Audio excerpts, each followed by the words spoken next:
ಜಿ5 ಇರುವಾಗ ನೀವು ನಿಮ್ಮ ನೆಚ್ಚಿನ ಶೋಗಳನ್ನ ಎಂದಿಗೂ ಮಿಸ್ ಮಾಡಿಕೊಳ್ಳುವುದಿಲ್ಲ. ಅದು ಸಂಪೂರ್ಣ ಉಚಿತವಾಗಿ.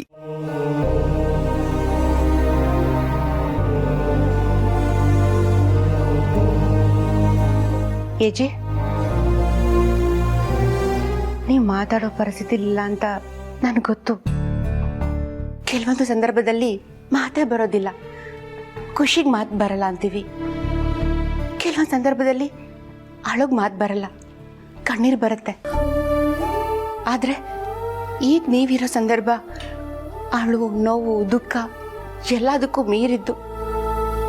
ಮಾತು ಬರೋದಿರಲಿ, ಈಗ ಸುಮ್ಮನೆ ಕೂರೋದು ತುಂಬ ಕಷ್ಟ ಆಗ್ಬಿಡತ್ತೆ. ಅದು ನಂಗೆ ಚೆನ್ನಾಗಿ ಗೊತ್ತು. ತಾನು ಸಾಕಿ ಬೆಳೆಸಿದ ಮಗ ತನಗೆ ಅನ್ಯಾಯ ಮಾಡ್ತಾನೆ ಅನ್ನೋ ಆಘಾತಕ್ಕೂ ಮಾತು ಬರಲ್ಲ. ಯಾವ ವ್ಯಕ್ತಿನ ನಂಬಿ ತನ್ನೆಲ್ಲ ಆಸ್ತಿಗೆ ವಾರಸುದಾರನಾಗಿ ಮಾಡಬೇಕು ಅಂತ ಅನ್ಕೊಂಡಿದ್ರು, ಅದೇ ವ್ಯಕ್ತಿ ಅದೇ ಆಸ್ತಿಗೋಸ್ಕರ ನಿಮ್ಮ ಹೆಸರಿಗೆ ಮಸಿ ಬಳಿಯೋ ಕೆಲಸ ಮಾಡ್ತಾನೆ ಅಂತ ಗೊತ್ತಾದ್ಮೇಲಂತೂ ಮಾತು ಬರೋದಿರಲಿ, ಜೀವನನೇ ಸಾಕು ಅಂತ ಅನ್ಸ್ಬಿಡುತ್ತೆ. ನಾನಿದನ್ನೆಲ್ಲ ನಿಮಗೆ ಮತ್ತೆ ನೆನಪು ಮಾಡಿ ನೋವು ಕೊಡೋಕೆ ಬಂದಿಲ್ಲ. ಮಗನ್ನ ಸಾಕಿ ಬೆಳೆಸ್ದೆ, ಒಳ್ಳೆ ಸಂಸ್ಕಾರ ಕೊಟ್ಟೆ, ಒಳ್ಳೆಯವನು ಅಂತ ನಂಬಿ ದುರ್ಗನ್ ಕೊಟ್ಟು ಮದುವೆ ಮಾಡಿದೆ. ಆದರೆ ಈಗ ಅವ್ನು ಜೈಲಿಗೆ ಹೋಗಿದ್ದಾನೆ. ಈ ಹೆಣ್ಮಕ್ಳಿಗೆ ನಾನೇನು ಉತ್ತರ ಕೊಡಲಿ ಅಂತ ನಿಮ್ಮ ಮನಸ್ಸಲ್ಲಿ ಯೋಚನೆ ಇರುತ್ತೆ, ಇದ್ದೇ ಇರುತ್ತೆ. ಅದಕ್ಕೋಸ್ಕರ ನಾನೇ ಬಂದಿದ್ದೀನಿ. ಈ ಯೋಚನೆ ನಿಮ್ಮ ಮನಸ್ಸಲ್ಲಿದ್ದರೆ ಈ ಕೂಡಲೇ ಅದನ್ನು ತೆಗೆದಾಕಿ. ಕಿಶೋರ್ ಜೈಲಿಗೆ ಹೋಗಿರೋದ್ರಲ್ಲಿ ನನಗೆ ಯಾವುದೇ ರೀತಿ ನೋವಿಲ್ಲ.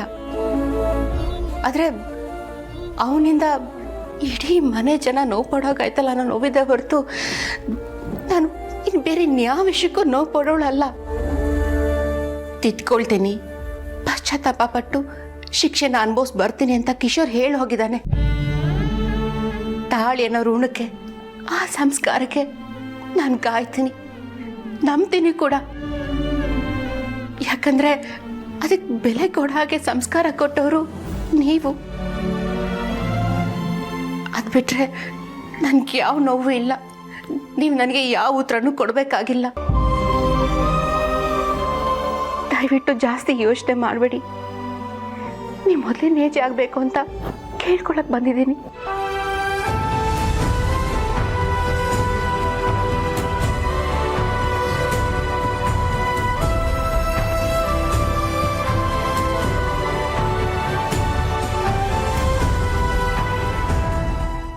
ಜಿ5 ಆಪ್ ಡೌನ್ಲೋಡ್ ಮಾಡಿ ಎಲ್ಲಾ ಸಂಚಿಕೆಗಳನ್ನು ಸಂಪೂರ್ಣ ಉಚಿತವಾಗಿ ನೋಡಿ.